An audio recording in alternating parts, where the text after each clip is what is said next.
On Christmas night, as the world celebrated warmth and joy, a sudden storm swept into town, and only Aki heard what was coming.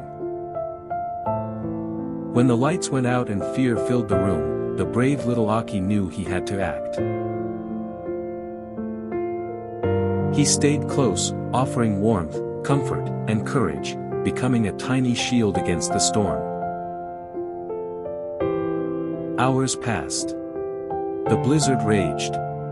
But the child slept safely, protected by the heart of a hero. When morning came, the storm had passed, and the family realized they had spent Christmas night watched over by a tiny guardian angel.